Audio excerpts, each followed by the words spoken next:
This section of Unit 3 was entitled Triumph of White Men's Democracy. Expansion westward, where there were much less rigid social classes, led to a more egalitarian or equal political spirit. This period saw universal white male suffrage, suffrage being the right to vote, and the increase in influence of political parties. The ideals of political and social equality did not extend across the lines of race and gender, though. The dividing lines that hardened during this era would lead to the women's suffrage movement and the abolitionist movement that would dramatically alter American society. Now, democracy changed a little bit as well during this time. We began to redefine the definition of democracy. Early in American history, in the late 1700s, generally democracy involved educated, wealthy people. Those were the only ones that were allowed to participate in democracy. As the phrase goes, white men with property. But as we moved into the towards the mid 1800s, it was still just white men that were participating, but it was all men. This egalitarian or equal spirit of people moving west, these were mostly poor men and their families that weren't really able to participate politically back east. So we begin to expand the idea of democracy, including more people besides just those that were highly educated, wealthy.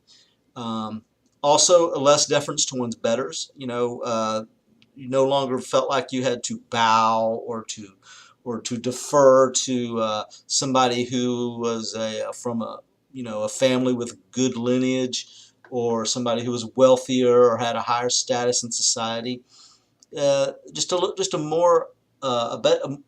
attitude of more equality.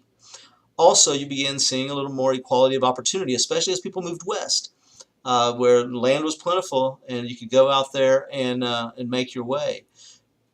Even though there was equality of opportunity, oftentimes the winners would be many fewer than the losers, and those winners would build upon their wealth because they were wealthy to begin with.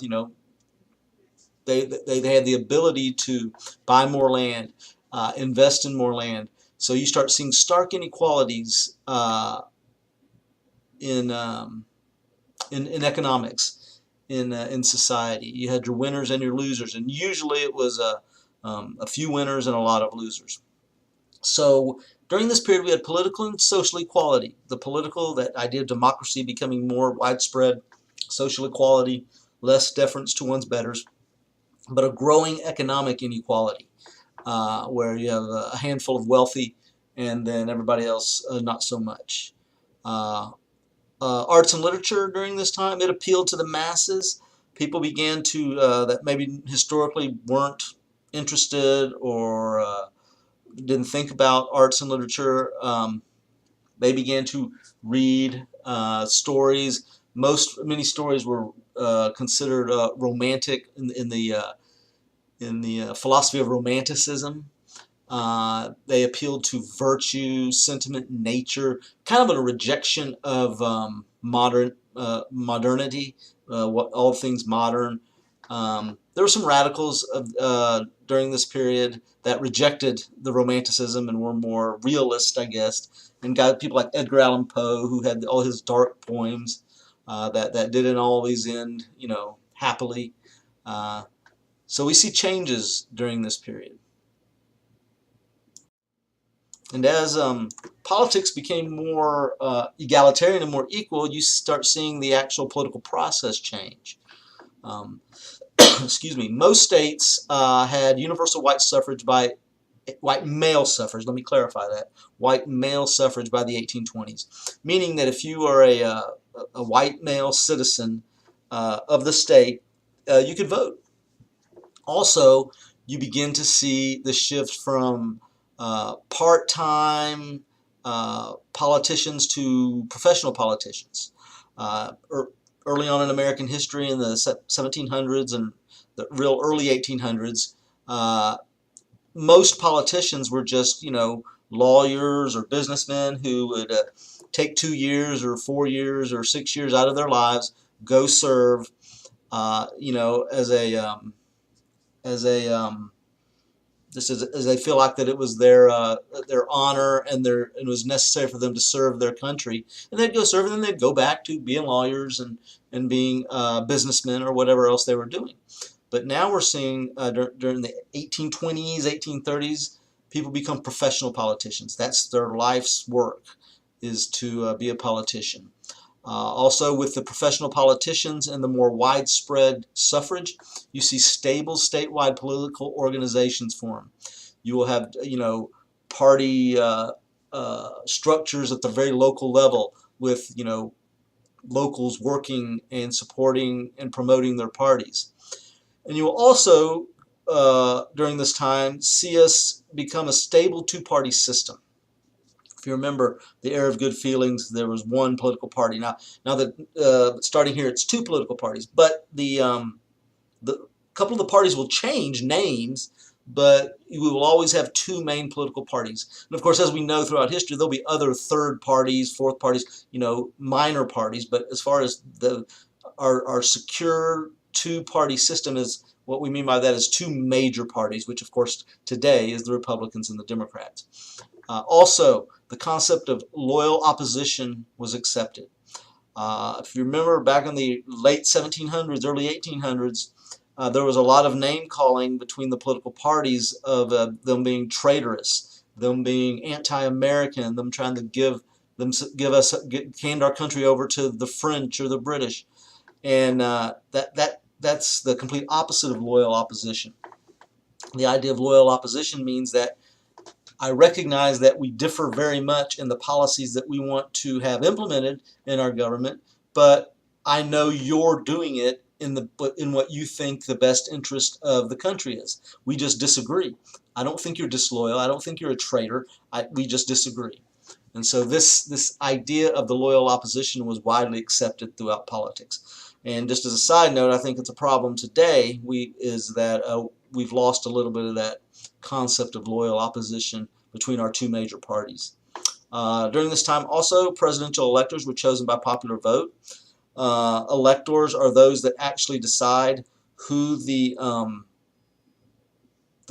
will choose for president, and each state has a specific number of electoral votes and electors that equals the number of senators, U.S. senators, plus House of Representative members. So the more population you have, the more House of Representative members you have, and therefore the more electoral votes you have. And the electors beginning during this period would be chosen by popular vote. And also during this time, participation rises quite dramatically in the political system. Economic issues become more important as people are more informed about economic issues, especially the issues regarding the national bank and also the gold standard for money, which we'll talk about later. Also, the political debate revolved around, as it does today, the role of federal government in the economy. When and where should the federal government insert itself in the economy to boost the economy, to guide the economy? These are questions we ask even today, and they were asking them in the early 1800s as well. And also, as the economy grows, labor groups begin to form. Workers, they're not unions yet, but this is the beginning of the unionization of some workers. And some of the things they demand include advocating for public education. So, their children have the ability to get an education, and a 10-hour workday are two of the big topics that labor groups, among others, that labor groups begin to argue for. The era of the late 1820s and 1830s was also known as the era of Jacksonian democracy, and Jacksonian refers to Andrew Jackson. Jackson was the founder of the modern Democratic Party, and he, better than anybody in the time, used this new more broad-based political system to his advantage. And if you remember, the after the War of 1812, you had the Democratic Republicans, which was one party, and because the Federalists had gone away. And so in the election of 1824, which was the first election after the James Monroe became president, it was just the Democratic Republicans, and they put forth 5 candidates without any party designation. And so you had 5 candidates and 5 legitimate candidates, and all received a significant amount of votes, and all received some electoral votes. Now, according to the Constitution, you have to get a majority of the electoral votes to outright win the election. If you don't get a majority, which means 50% plus 1, over half is a majority. If you don't get over half, then the presidential election goes to the House of Representatives, and the House of Representatives determines who the president will be. Well, among these 5 major candidates, they include Andrew Jackson, Henry Clay, John Quincy Adams, and Crawford. Jackson got the most popular votes and the most electoral votes, but he did not win the majority. So this election gets thrown into the House of Representatives. Now, Jackson and his supporters, and I think rightly so, feel like that they should be chosen by the House of Representatives because they did get the most popular votes and the most electoral votes. But Jackson did not. There's a lot of people that didn't like Jackson in the House of Representatives because he was not, a traditional blue blood. He was not somebody who came from a traditional family. He kind of came from a poor family and made his name in the military. So in this election, he got the most votes and electoral votes. John Quincy Adams came in second, and Henry Clay came in third. Okay, now Clay is the key here.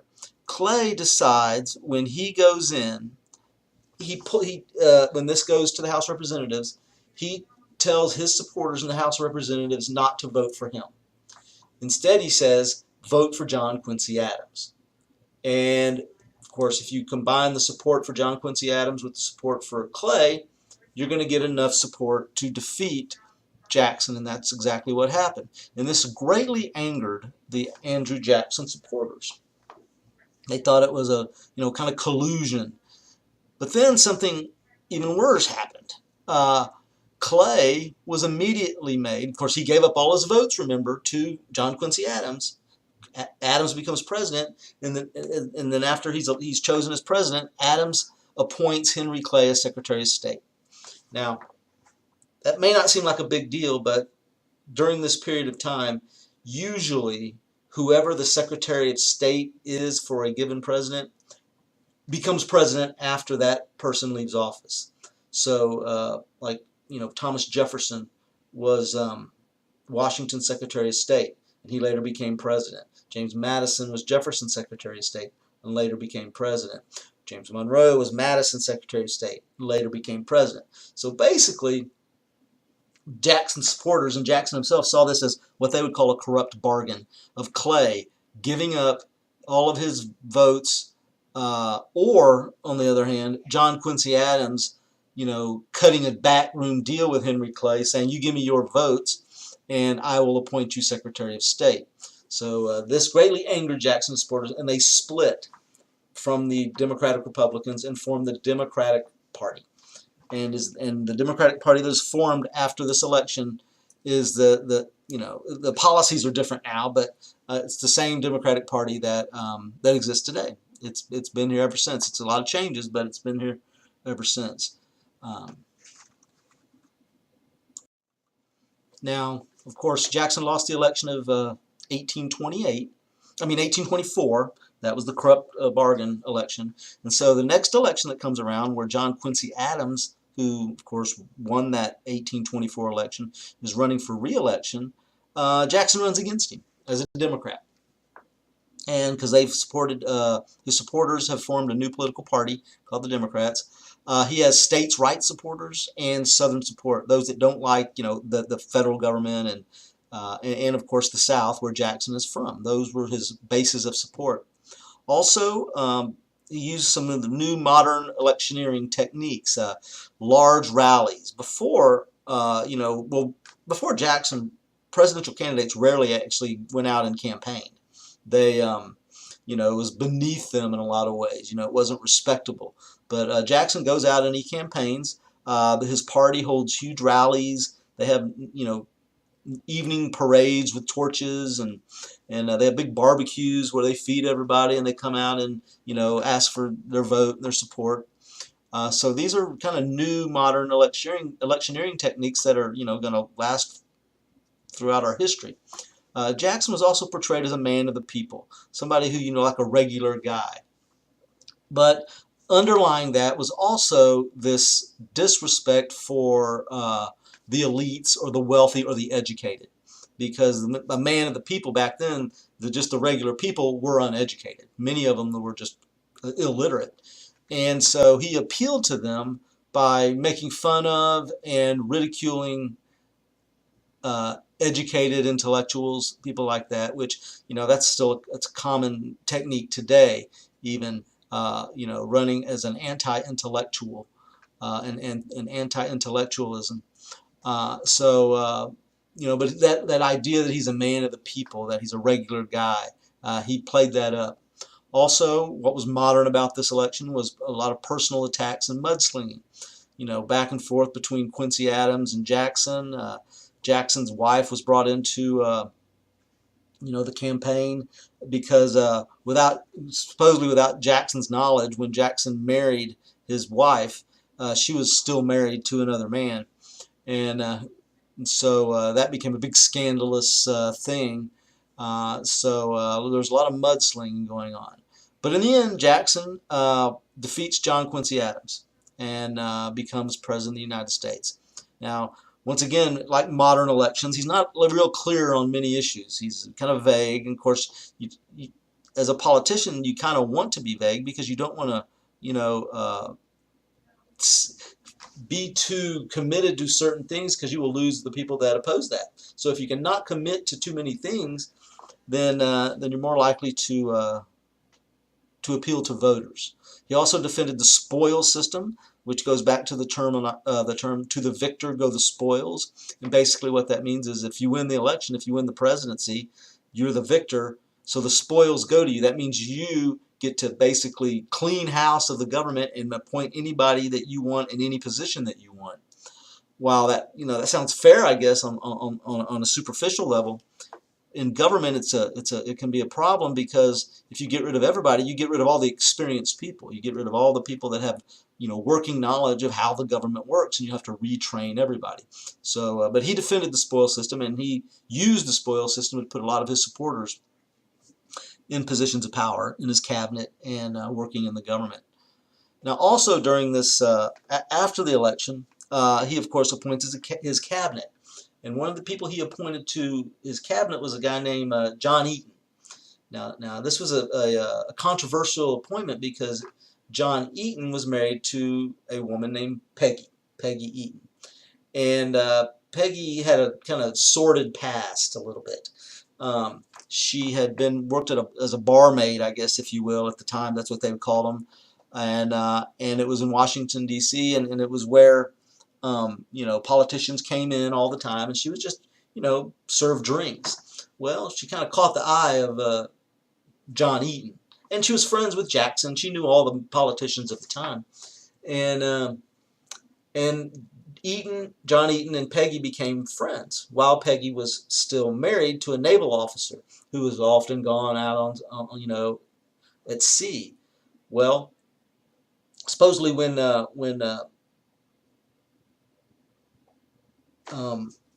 one time when Peggy's husband was back home, he died suddenly. Many argued it was, some said, suicide, because he was because of the quote-unquote affair that she was having with John Eaton. Of course, that had tongues wagging. People were like, "Oh, it was like a very big controversy and a big, but eventually, after her husband's death, not long after, John Eaton and Peggy got married. And then John Eaton was appointed Secretary of War by Andrew Jackson. And she was, because of her background and because of the John Eaton situation, she was shunned by society. The wives, the political wives of Washington, shunned her and made fun of her and talked about her behind her back. And this greatly angered Jackson, because he understood what it was like, what his wife went through when he was running for president, and they talked about her. And so it really created a real divisive environment in Washington, D.C. And he stood by her. He stood by John and Peggy Eaton, and he basically said he didn't care what the people of Washington thought. One of the things that Andrew Jackson is famous for, or I guess infamous for, is his treatment of Native Americans. And probably rightly so, because it was during his presidency that some of the more terrible events happened with regard to Indian removal and Indian placements on the placing of Native Americans in reservations. The states, especially in the South, began complaining about the lack of removal policy and the slow going of getting the Indians out of their states because they wanted their land. Some southern states actually began removing Indians themselves, Native Americans themselves, and of course the national government, couldn't have really abide by that, because that was in violation of some of the treaties they had signed with the natives. But by 1830, Congress had passed, with Jackson's approval and Jackson's support, the Indian Removal Act, which basically forced all the Native Americans that were left in the South, forced them to move out of their traditional homelands and into Oklahoma. And this was a forced removal both on foot and by boat. And if you see on the map there, many were removed from Florida by boat to New Orleans and then marched up to Oklahoma by overland. And the rest of them were basically forced overland to walk, or most of them had to walk, and many of them died. Some estimates are a quarter to a half of them died on the way, and it would be called the Trail of Tears. And, the Creeks, the Chickasaws, the Cherokees, and the Choctaws, and the Seminoles, all of them were part of this Trail of Tears. And it was really a dark stain on I believe on our American history and the way we treated Native Americans, not just specifically this Trail of Tears, but historically throughout our history. It's not something we should be proud of. And we talked earlier about tariffs, which are import taxes, and how important they became in the national economic discussion. And tariffs are the main reason for something that would be known as the Nullification crisis. And it was all came about because of a 1928 law or budget that was passed that raised tariffs, raised import taxes. It was called by those who opposed it the Tariff of Abominations, because it made all goods that you bought in the United States, not all goods, but many goods you bought in the United States, more expensive. And for farmers and Southerners, that made everything they bought more expensive. And it also led to retaliation tariffs from other countries that Southerners shipped their cotton to. Okay, so for example, if we raise tariffs on imported cloth from England, England's going to place tariffs on our exports that are imported into England, especially cotton, which made it made them buy less cotton. So it was opposed by Southerners. It increased the price of manufactured goods, and it threatened the Southerners' access to foreign markets. Now, John C. Calhoun, who was vice president at the time, hated this tariff, and he wrote an op-ed, which is an opinion piece in a South Carolina newspaper, arguing that this was an unconstitutional law or tariff, and that the states, if they felt like it was unconstitutional and it harmed them as a state, that they would be able to set aside federal law. So basically they could reject, a state could reject a national law. Now this is completely opposed to what's called the Supremacy Clause in the U.S. Constitution. Now the Supremacy Clause says that national law is always supreme to state law unless national law is declared unconstitutional. Not by states. There's a process of declaring it unconstitutional through the Supreme Court. But John C. Calhoun argued that the states had the right to nullify, and that's where the term nullification doctrine comes in, had the right to nullify or reject national law. And Jackson, of course, being president, supported national law and supported the supremacy of the national government. And so that it really hurt their relationship. And it came out into the open, kind of in a way, during a Jefferson Day dinner in 1830. Since Jefferson was the founder of basically the intellectual founder of the Democratic Party, not the official founder, but they all kind of come from Jefferson's philosophies. They celebrate him each year in a Jefferson Day, and during this dinner, Jackson and Calhoun gave competing toasts to Jefferson, and in those toasts, they kind of jabbed at each other a little bit, over this idea of the nullification doctrine. So basically, Jackson saying you can't nullify national law. There's the Supremacy Clause, and Calhoun is saying yes, we can as states. If we don't like a law, we can set it aside and nullify it. Well, it comes to pass that a new tariff is passed in 1832, and South Carolina's legislature votes to nullify it. Okay.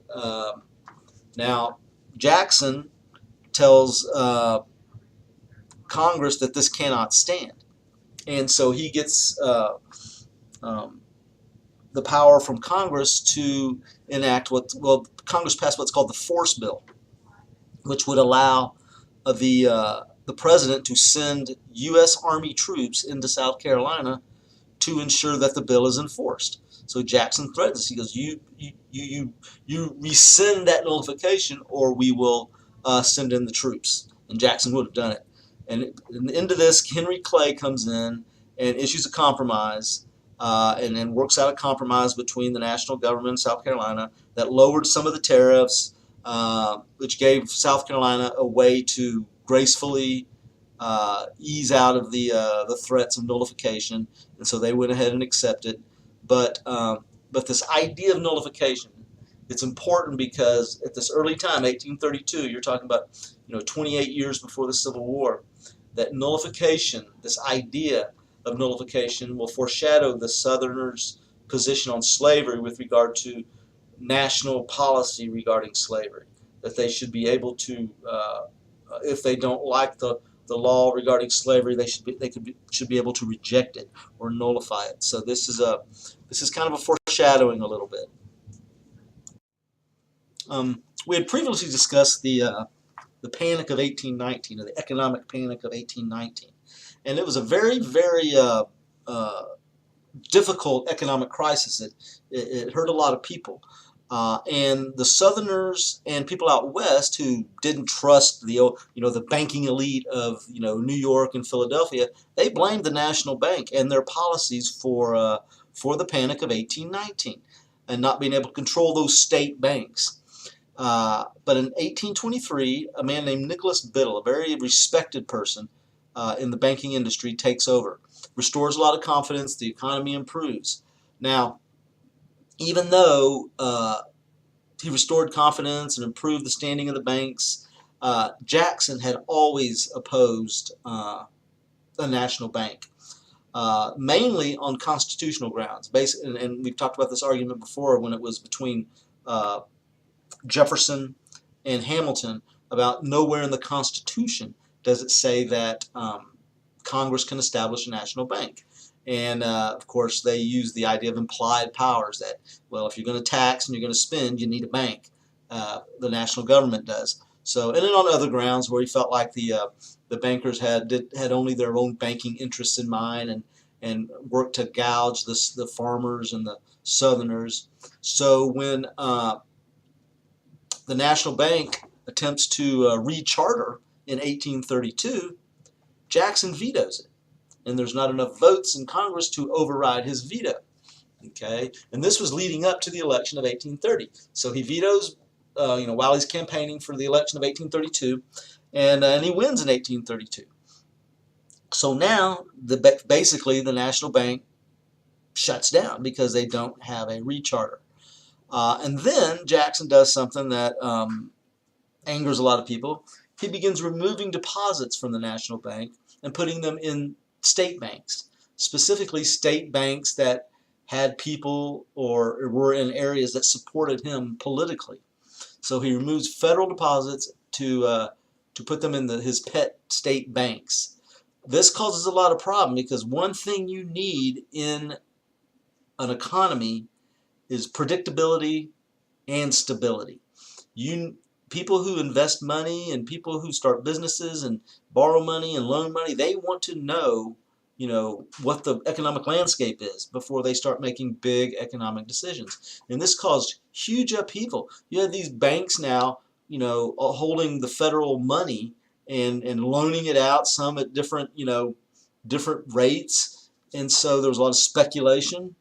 And Congress was very angry about this because they are the ones that voted to charter the bank. And they actually go to the extent of censuring, which is kind of a public reprimand of the president when you get censured, Jackson for his deposit removal. And until they figure out a recharter a new bank, this is going to be a major issue. Also, since Jackson has become president, he's made a lot of enemies, both because of policy and his personal actions. A new party forms, what was the National Republicans, which was the party that kind of opposed Jackson after he won his first election in 28. They form, along with other former Federalists and anti-Masonics and other people that just didn't like Andrew Jackson, into the Whig Party. So the Whig Party is the anti-Jackson party, made up of, as I said, the National Republicans, which was the leftovers of the corrupt bargain election when the Democrats formed. Former Federalists, remember the party that went away after the War of 1812, and anti-Masonics. There was actually a political party where their main statement, I guess, is that they were against the Freemasonry or the Masonic Lodge. So Jackson serves out his 2 terms, and he's originally elected in 1828 and serves through 1836. And his Secretary of State, former Secretary of State, was kind of Jackson's hand-picked successor. Of course, he has to go through the electoral process, but Jackson was very popular when he left amongst the average people out west, people in the south, and some Northerners. And he said, I would like Martin Van Buren to continue my political legacy. And so Martin Van Buren runs for election, and he wins the election of 1836. But he was one of the more unlucky presidents because as soon as he was elected, there was another economic recession or depression, or as they called it back then, a panic in 1837. Now Van Buren, like many presidents before him and after him, had a laissez-faire or hands-off attitude. This idea that we don't get involved in the economy. We don't we let it go, have the ups and downs, and it will correct itself. And any attempts that they might have to help the economy were blocked by the Whigs in Congress. So and Van Buren became very, very unpopular amongst the people who were suffering economically, many times starving. So the Whigs organized against Van Buren for his re-election in 1840. The man they put forward is a guy named William Henry Harrison. If you remember, he was a kind of one of the heroes of the War of 1812, military heroes, and he would become the candidate of the Whig Party. His vice presidential running mate would be John Tyler. Now, you remember William Henry Harrison, one of the things about the War of 1812, and what made him famous is he won something called the Battle of Tippecanoe. And all the stories and all the newspapers around the country were talking about winning the Battle of Tippecanoe. And so as far as a logo, or not a logo, but a slogan, uh, uh, they coined the name Tippecanoe and Tyler too, which is very catchy and is one of the most famous of the slogans in American history. But Tippecanoe, which is William Henry Harrison, and Tyler too, John Tyler, go on to win the election. And so now you have William Henry Harrison as the sitting president beginning in, well, when he's inaugurated in 1841, but he wins the election of 1840. So at this point we have a well-established modern two-party system, and it will stay that way. The Whigs, that will eventually become the Republicans, at this time are an activist government in promoting American industry, that American system that we talked about. The Democrats of this time, still led by, as its symbolic head, Andrew Jackson, uh, argued with their policies kind of, laissez-faire, no interference by the government in the economy, kind of hands off. This map shows the results of the Electoral College, results of the election, and also gives the popular vote. And as you can see, Harrison won the popular vote by a fairly slim margin. Looks like maybe 150,000 votes, give or take a few.